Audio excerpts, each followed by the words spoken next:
What's going on, everybody? Ryan the Mighty Quinn here on the Cornerman _MMA with a fight look for a new and improved fight at UFC 294. So, as we know, that card got completely turned upside down. I'm with a lot of the fans that think it got turned upside down for the latter. Shout out to the UFC brass for making these fights happen. So, Usman versus Chimaev is now the fight. Paulo Costa, staph infection in his elbow, got put in the hospital, pulled out. So, as we know, this fight's been flirted with for over a year, 18 months, while Usman was on his rise and Khamzat Chimaev was, running through everybody at that welterweight. I really wonder if both are done at welterweight now. I know that Chimaev said he wants to take all the belts or whatever. But let's talk about Saturday. So I know a lot of people think there might be concern with Usman's gas tank. I don't think that's going to be an issue whatsoever. I think that he's never really shown an issue, cardio issues. He's not cutting weight anymore, which would be good. He's not gonna have that he's not gonna need that recovery, or he's gonna be cutting some weight, but not a whole lot. And he's very good at slowing down fights. That's another thing. He's very good at making the fights his pace. Look how Jorge and Kobe, how hard a time they had to really pick up the pace on him. He's got a very stout stance. He's got heavy hands, obviously world-class wrestling. So I do not think that the gas tank's going to play a role there. Now, it's a 3-round fight as opposed to his 5 that he's been having in the past. Now, Khamzat.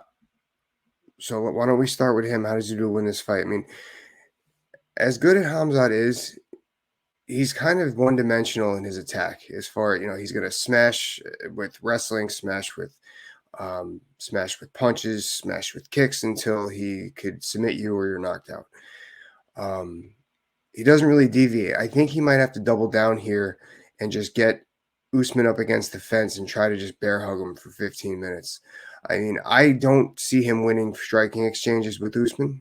I think that Usman will keep the distance a lot better. He's got a lot more distance striking.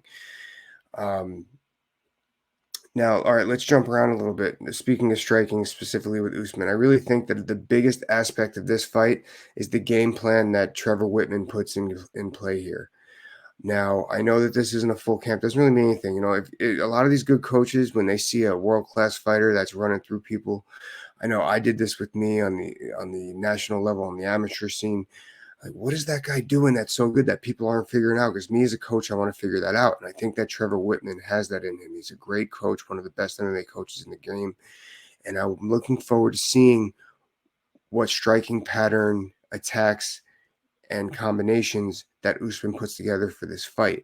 I think the fact that Khamzat Chimaev comes forward so hard, it opens up a lot of stuff for angles. And Usman does move forward pretty laterally. He used to do it pretty well to cut off Kobe. He could do it here to create an angle for a punch.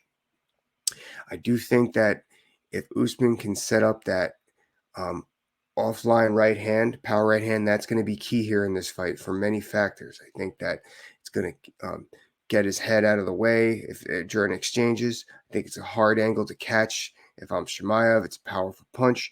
It also keeps you stout if a takedown's coming underneath that punch. I think that setting that up here, jabbing to that off-center right hand is going to be a key combination in this fight. I'm looking forward to seeing if I'm right or wrong, though, from Trevor Whitman. I want to see these angles and these combinations they set up. All right, now back to Chimaev. Now, Chimaev, he's going to have to strike to get inside. Just move that head with those punches. This is something that I've gamed on before.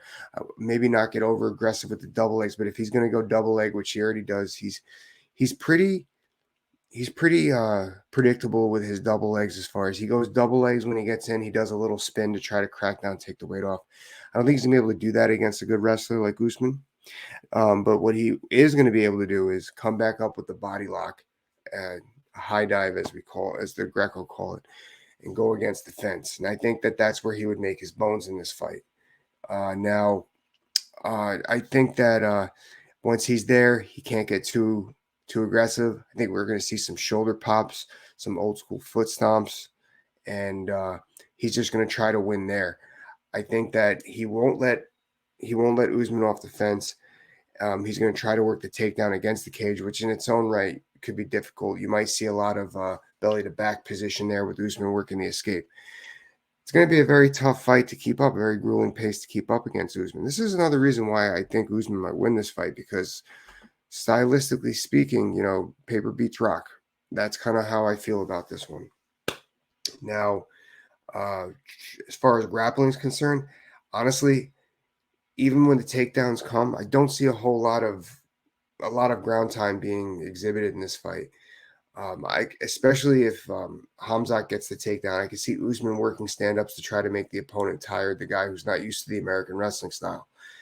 Usman, if he gets a takedown, I think it's going to be against the fence anyway. You're going to see a lot of that hands and feet position on the ground. I can't see him really unloading on takedowns on Khamzat unless Khamzat gets tired. That's just what I think.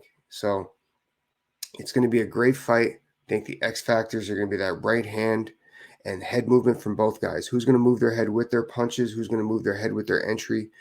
Obviously, they established the jab. I think that Usman wins the jab game 9 times out of 10. I don't think that Khamzat has a particularly good jab. I think that he's got just very good power striking, powerful angles, and just the jab is just not something he's worried about.